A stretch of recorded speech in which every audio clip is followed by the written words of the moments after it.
we go. Hey, how are you? Good, how are you? You got your hot coffee? Did you make up? Not yet. I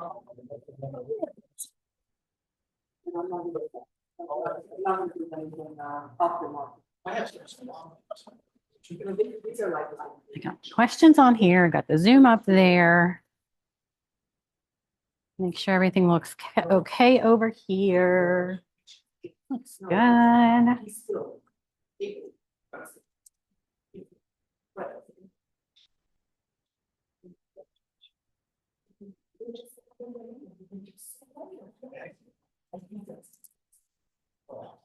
All right, we're going to get started in just 1 minute.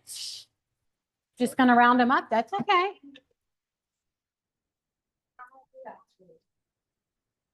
Okay, we're getting started.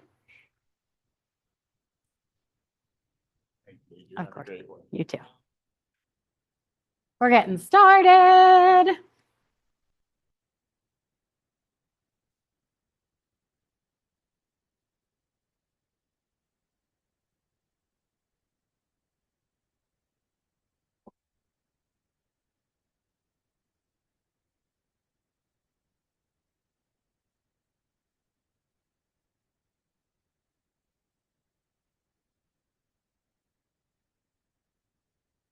Training starting if you want to join us.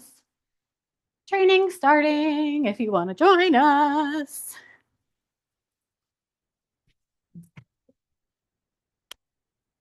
All right.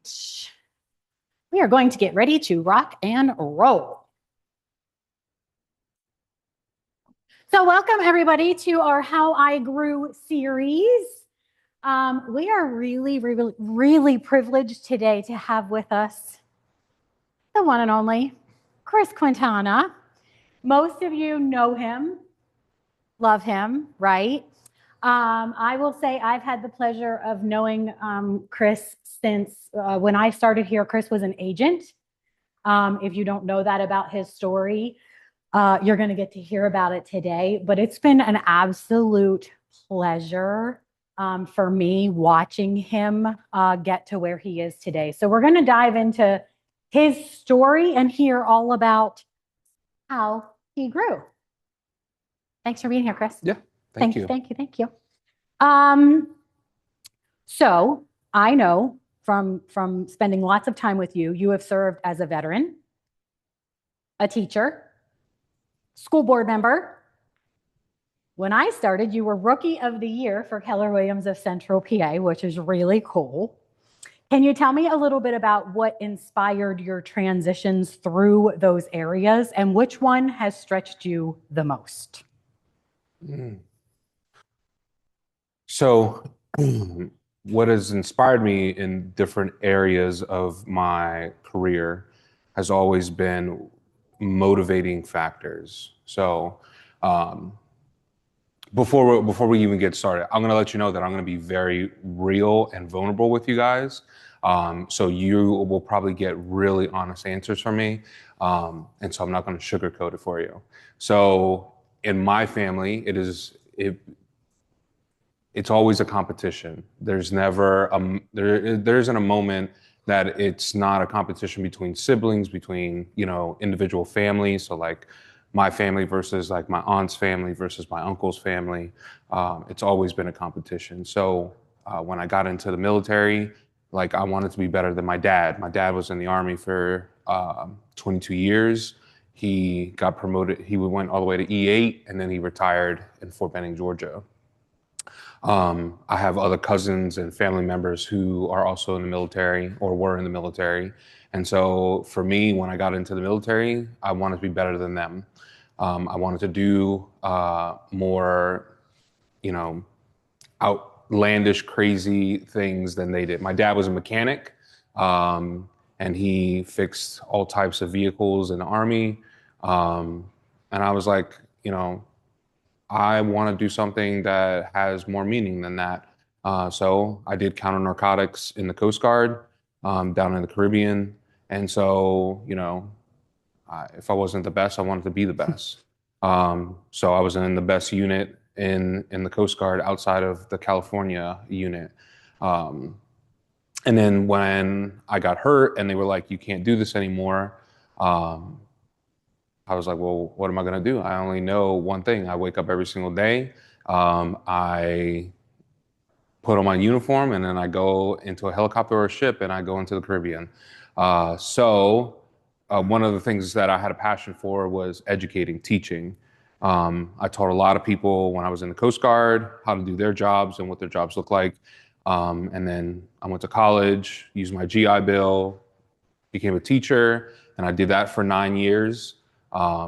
Motivating factor was that my grandmother told me that I was never going to go to college and I wasn't going to amount to anything. So I took that motivation and I used that to just keep that motor going.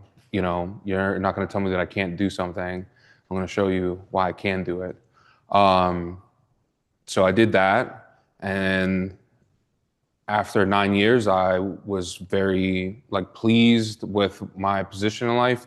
Financially, I was not, and so financially, I needed to find something that was more rewarding and more fulfilling. So I looked into real estate, joined almost 4 years ago now, and have been doing, that first year I did production. It was great, but I didn't feel like a sense of security still. And so that's when I started to do pretty much operations in the back end of things. What was it about real estate that sort of piqued your interest? That you had unlimited income potential with being your own boss. Okay. No one's telling you what to do, where to be, and how to do it. You can do it the way that you want to. Okay, I can appreciate that. Does that resonate with, anybody else? Yeah, that's great. That's great.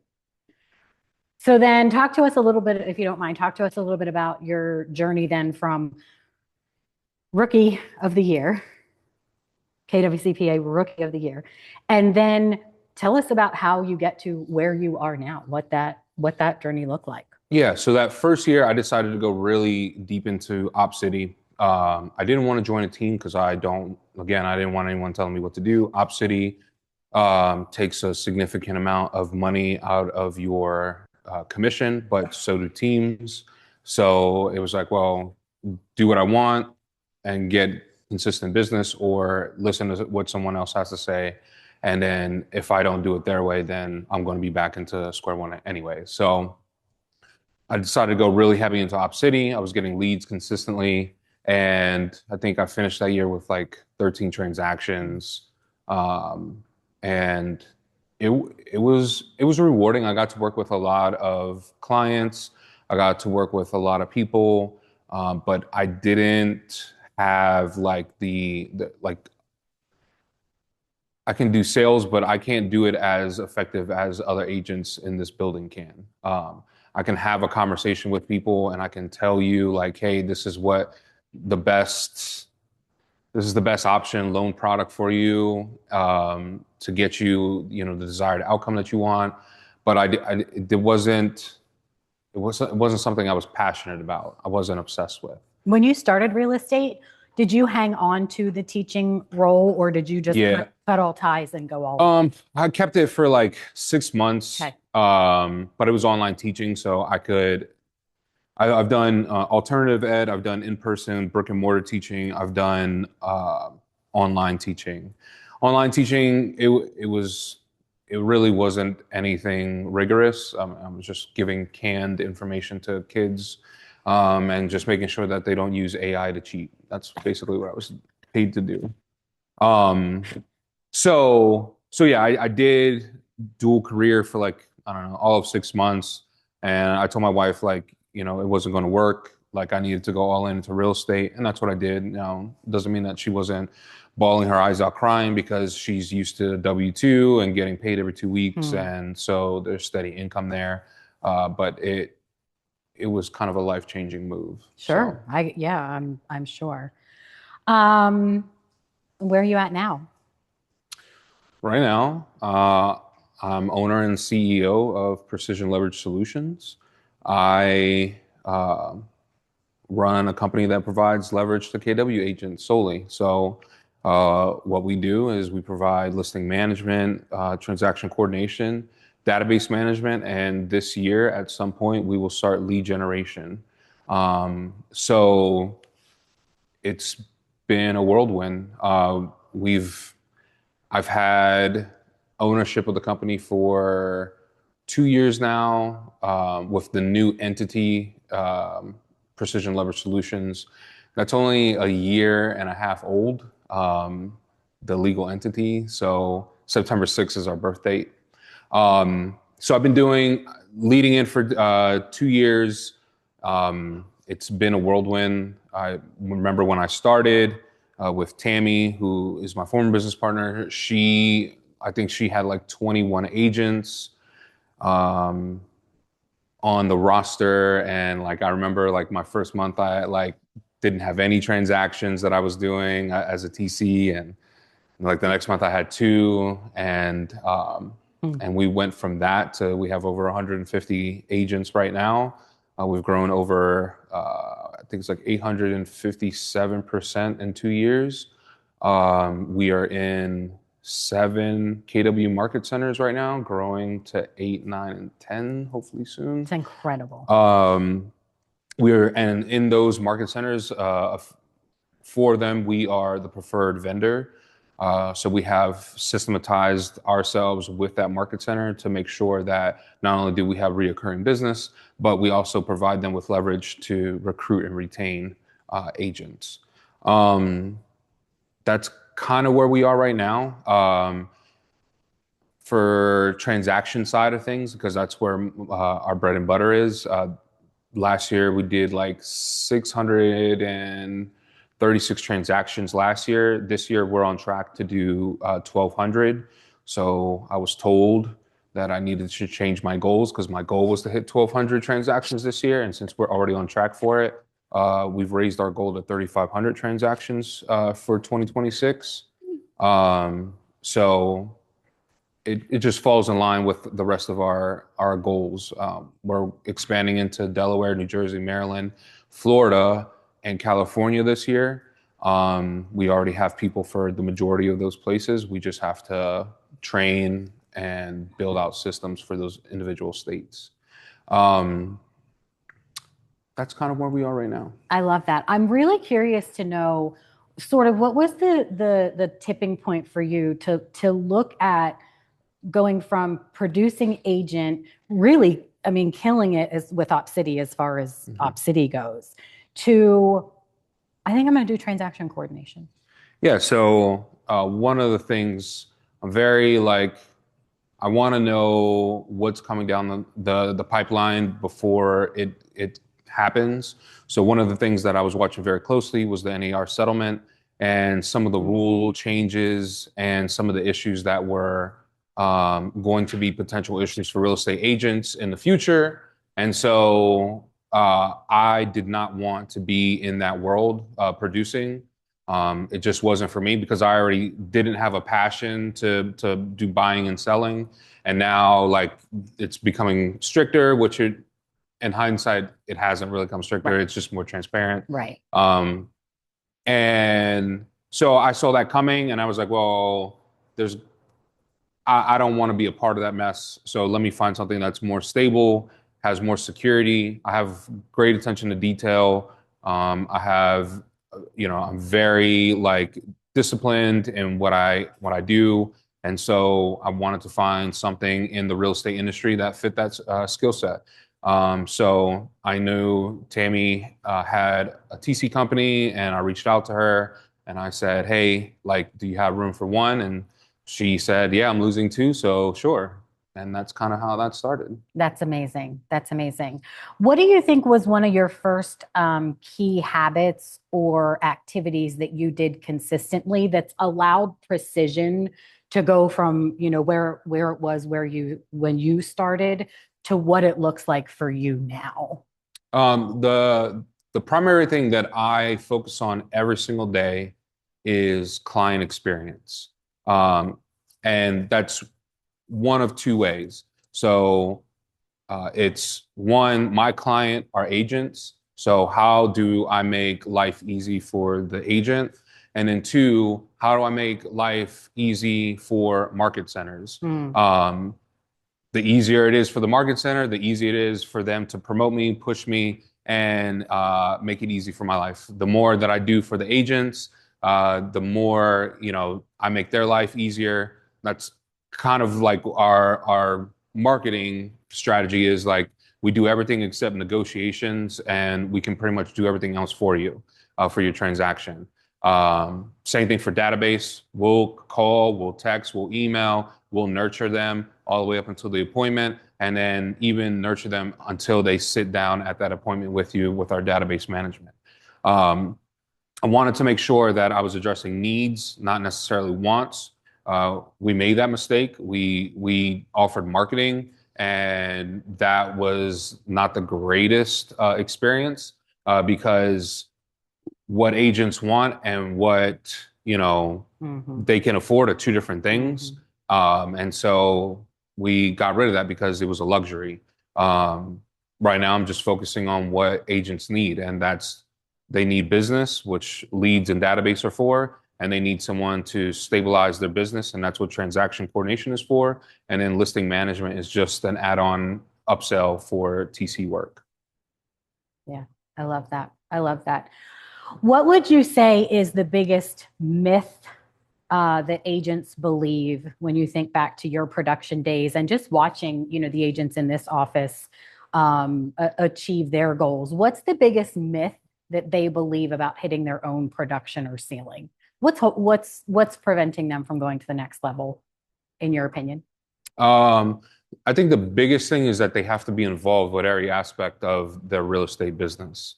Brittany definitely coaches that delegate and elevate will help you expand, your availability, not just in your personal life, but in your professional life.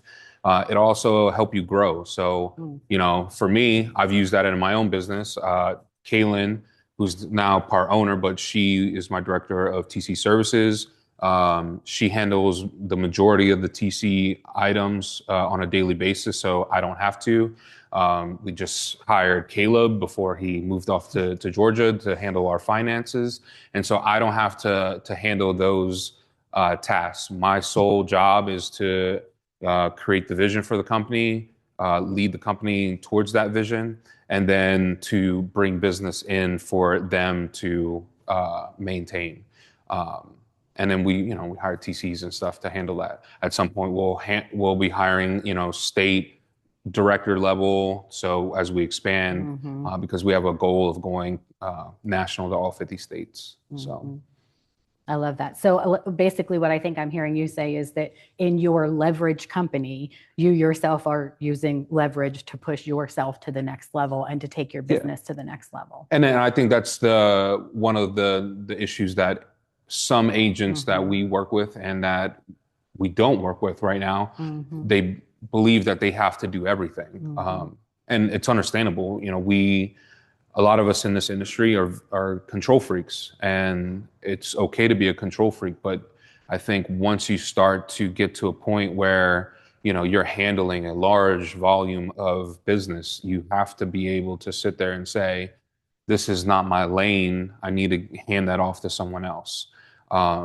Especially when it comes to, like, for example, transaction coordination. Agents are not only they're not really great with paperwork, but they're also not really great at reading the contract they're getting their client under contract for.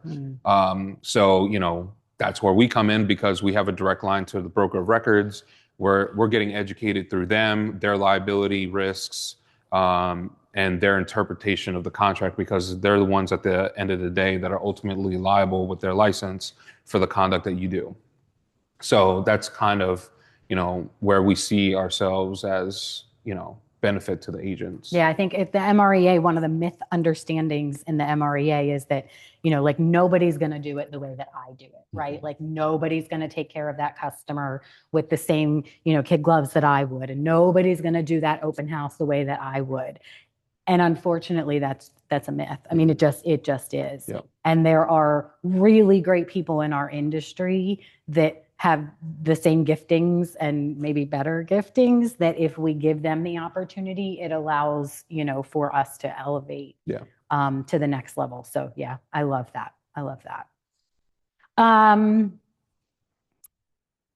What is leverage done right versus leverage done wrong look like in your world? I mean, leverage done right is having a system and a process for each aspect of your business in order to, get to the finish line. So, for example, when I started, we didn't really have we had a system, but it was very like traditional. There was spreadsheets. There wasn't a lot of processes in place to scale and to grow. So leverage done right for us was changing from spreadsheets to a TC software. From the TC software, then we started having other issues as we started to grow and scale. So now I have automations for pretty much everything in our business. So when a TC closes something out, then finance gets a notification. That notification then gives them the cue to pay out for the transaction. When he or I used to, now Caleb pays out for those transactions, then another automation kicks in and it sends the agent, or not the agent, the TC, like how much they're getting paid, what address they're getting paid for. Instead of buying a whole bunch of softwares and putting them all together, I just created them myself. And so that's what leverage looks like in our business, is having systems and processes to ensure that you're not getting bogged down with admin tasks. Leverage not done correctly looks like this was an agent that we talked to, I think it was about a month ago. She does a lot of transactions a year. She did 75 transactions last year. She's not a team. She's one person. And she was looking to, hire us. And she says that she works until 10 o'clock at night each night. And, she asked if we were available past Monday through Friday, 8:30 to 4. And I told her that it's not the expectation that our coordinators are available. They do have families. They do have friends that they want to spend time with, just like agents do. And we weren't a right fit for her, but that's how she does things. She burns herself out. She goes until the midnight, and she was looking for someone to carry that journey with her. And she wouldn't have to have that kind of commitment to taking up 7 days a week with that if she were leveraging correctly. Yeah, I can totally appreciate that. If you guys happen to be here for the Scaling Without Burnout, I think, panel that Brittany led last week or the week before, the panel sort of alluded to that same notion that, like, in the industry, we can set the standard, right? Where stop telling people that we work 24/7. Like, stop putting that expectation out there, or we're just hurting ourselves, really. I do work 24/7 though. He does. He does. I do come into this, and we can talk about that, down after these questions. But He does. I do work 7 days a week. I do come in on Saturday and Sundays to the office, and I do work from like 8 until like 4 or 5 in the afternoon, and then I go home. I'm fortunate enough that my wife has a very similar time commitment for her work. She's an elementary school principal. And so she does work weekends and evenings as well. So we have, one is not getting less time with the other because I'm doing that. I do have that benefit right now. But I do work 24/7 to ensure that you have the experience that you do when you're utilizing us. So yeah. Yeah, I would say one of the biggest things that, if you get to know Kris at any level, like, the word that comes to mind for me is like grit. Like, Kris is like pedal to the metal, get it done. open house, he literally grabbed the vacuum from me and just started like going. Like, that's not his job. No one asked him. He was just like, this is what we do. I'm going to take the vacuum and go. Kris is just one of those people that goes and goes and goes and goes and goes. Whether that's good or bad is, that's left to be decided. But we appreciate it a whole bunch. When you ventured into the TC world, what problem did you see that made you say, like, I can solve this problem for agents? I think it was a lack of understanding of the first part was just the contract itself. If you've ever been to one of my other like talks, I always go to 8F in the contract. 8F is financing. It's a mortgage contingency. There are no grounds to terminate within if you get a denial letter from a mortgage company. If you were to terminate based on that, you could potentially be in violation of the contract, because in 8F it does state that if you were to terminate based off of the denial letter, that you would be acting in bad faith. A lot of agents don't know that. Agents are starting to pick up on it, though. And so I would say in the past year, we've had 4 instances where the sell side has stated that, wait a minute, you can't terminate because of that. And then it either goes to mediation or litigation. So I think understanding the contract, what it can and can't do, it was the biggest one that I saw. The next thing is that agents are looking for a hands-off approach to the transaction for the most part. They are really good at sales, lead genning, getting business, but when it comes to like the operational, like back end stuff, they are not the best, and that's okay, because I'm not the best at selling, and we have people that are good at that. And I think that, that's where we come in on the operational side, is that we take that off your plate. And so those were probably the 2 biggest things, is that, like, how do I create this service to be a white glove service for the agent, so it takes a majority off of their plate, and they don't, they rarely want to leave us. Mm-hmm.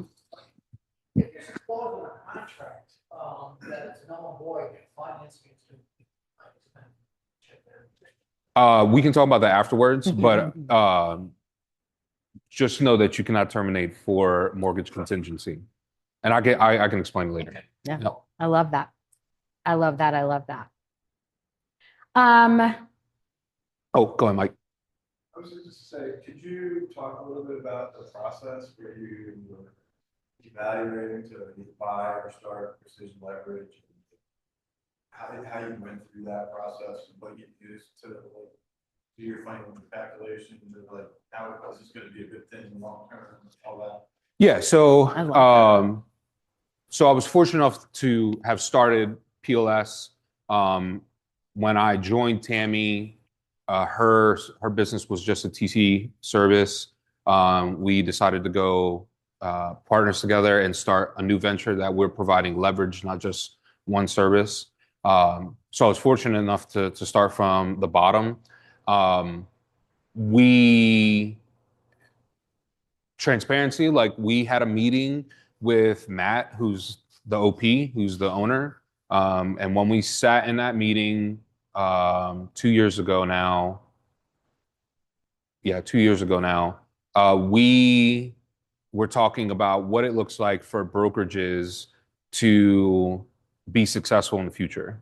So Matt had like a list of like 12 things. I still have the screenshot on my phone because I use that for reference every now and then. And so on that screenshot were a number of items that we have as a company as services. And, Matt's vision was that we would be KW exclusive to help market centers out for recruitment and retention purposes. And so we wanted to make sure that the quality of our services were so good that if agents were to think about going to another brokerage, well, you don't get to take us with you. You might have to rethink that and maybe have a conversation with us and the market center on what it looks like to retain you.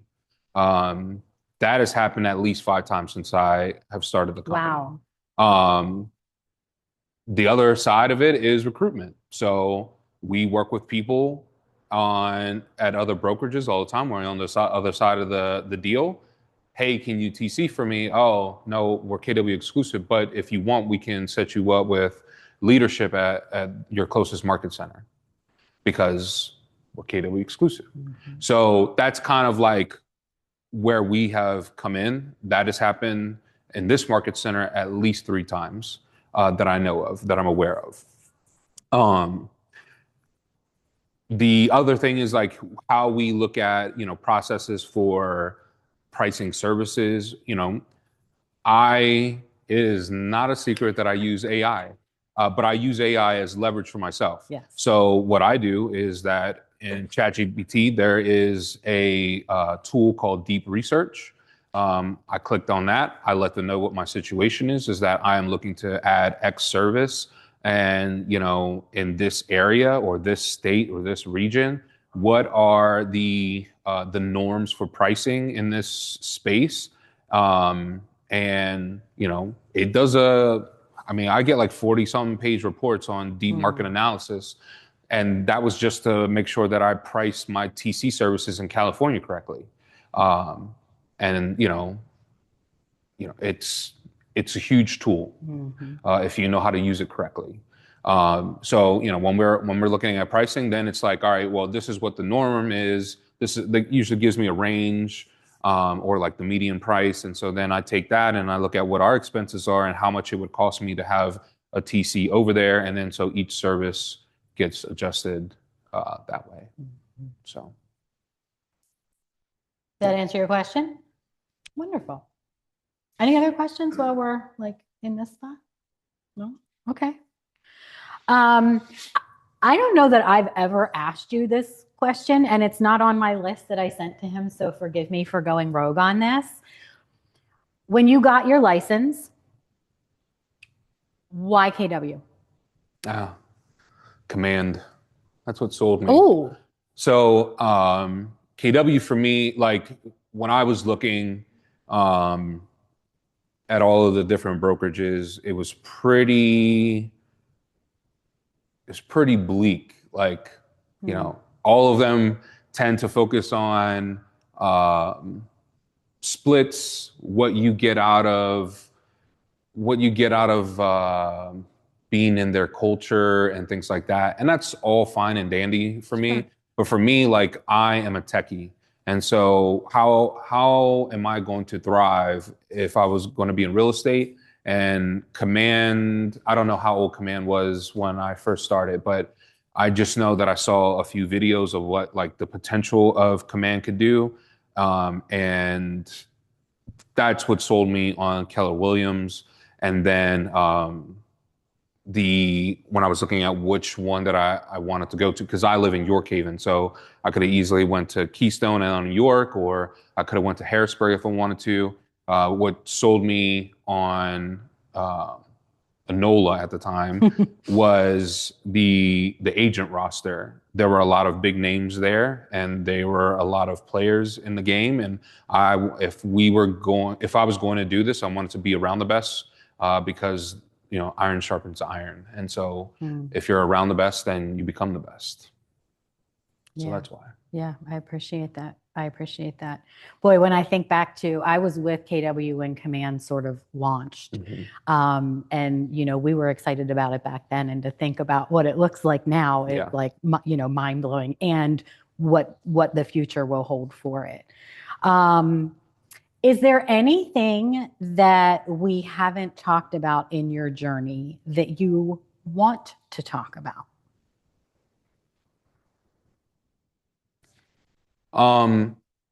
I think a lot of people see success and they're looking at what what can I do to replicate that?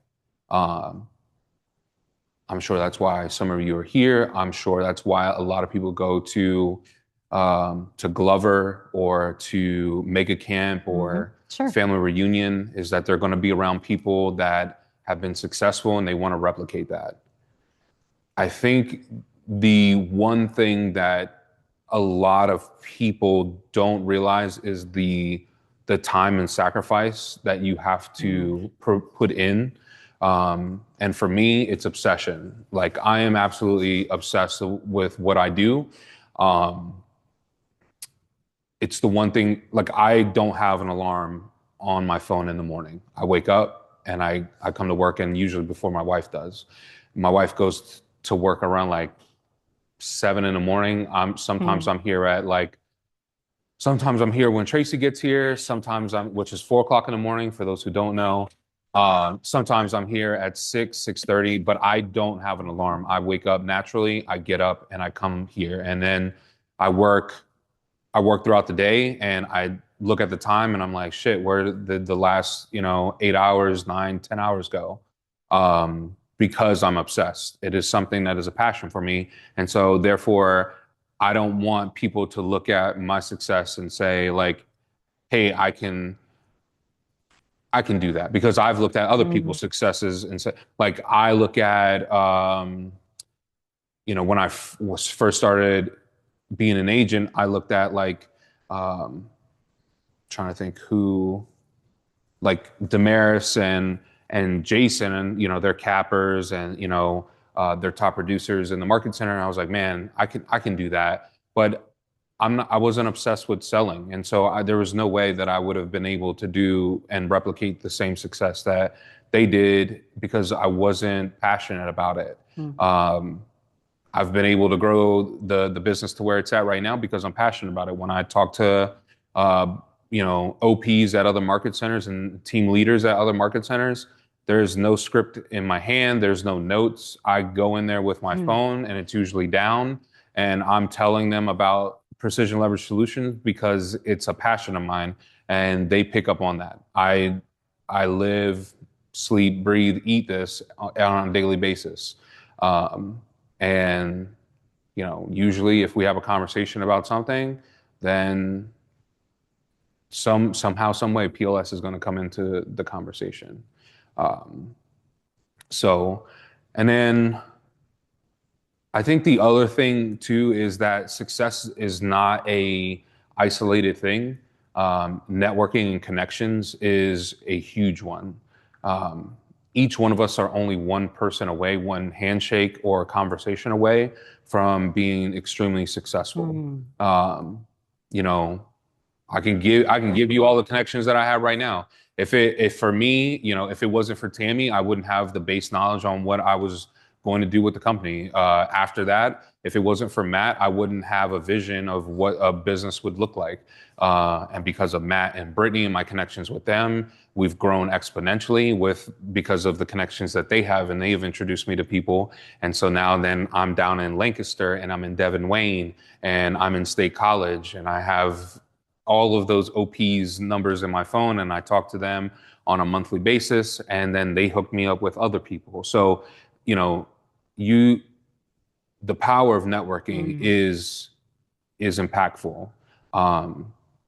Adrian, whether she knows it or not, like, the reason why we're in Delaware Beaches is because I put 2 and 2 together when she introduced one of my potential TCs to Kyle Atkinson of Delaware Beaches. Well, I followed Kyle on TikTok and all of the other social media platforms. He's absolutely hilarious, and he has a great personality. And so if it wasn't for that email that she introduced Haley to, I don't know if I would have put 2 and 2 together.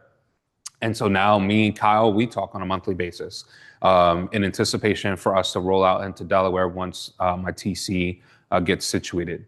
So, everyone is a resource and a networking opportunity. You just got to know what they know and who they know and how you can leverage that. Now, it doesn't mean that you're manipulating them and trying to take advantage of them. Oh, no. You're just using them you're using your relationship with them in a way that, you know, boosts you as a business, who you are as a person, you know. And then you get to a point where like people are utilizing you the same way that you're utilizing other people. And you always got to make sure that you pay it forward. Amen. So right now, I personally coach 2 agents within this market center on niche businesses that they want to explore. And, you know, what they want to do and achieve, that's not resale production. It's not listing a house and having your buyer go buy a house. It's, you know, I want to coach people on investing and what my model looks like. I want to go speak and I want to speak on real estate and how to be productive. So, you know, the same connections and networking that I'm building, I have the same book of references and contacts for other people to utilize too. Yeah. I don't want to go too far down this rabbit hole, but this is something that, you know, if you spend any time with me, this is one of the reasons I think that KW is so, it sets itself apart from other brokerages because it truly is where entrepreneurs thrive. And in our I always tell people this, in our ecosystem, even if real estate isn't your thing, find what you're passionate about and you'll find the tools and the resources and the people in this ecosystem, in this world that will help propel you. Most of you are familiar with the name Scott Leroy Marketing. Like, I love sharing Scott's story. He was an agent, right? He was an agent who realized he had a knack for doing marketing and now has built himself to a company over 100 people. You know, he doesn't even do real estate anymore, but without putting himself in, I don't want to say the right place at the right time. That sounds very like, you know, serendipitous, but like without becoming a part of KW and utilizing the resources that they have and the environment that they nurture, I don't know that he would be where he is. And I just think it's, yeah, I think it's amazing. Do you guys have any questions? I will tell you that there is a podcast that is floating around out there that Kris has done too. If you haven't had an opportunity to listen to that podcast, I would highly recommend. I think Kris just has a really amazing story to share. Like I said, I've just thoroughly enjoyed watching his journey. I guess the one question I can't help but ask, just sitting here, knowing how you started our session out today, is, have you won? No. What's winning look like? So our goal is 15 years or KW national partner, whichever one comes first. Okay. And then we sell the company. And then there are some people that I would like to have a conversation with to let them know that what they portrayed on me as their foresight for my future, it was completely wrong. Yeah.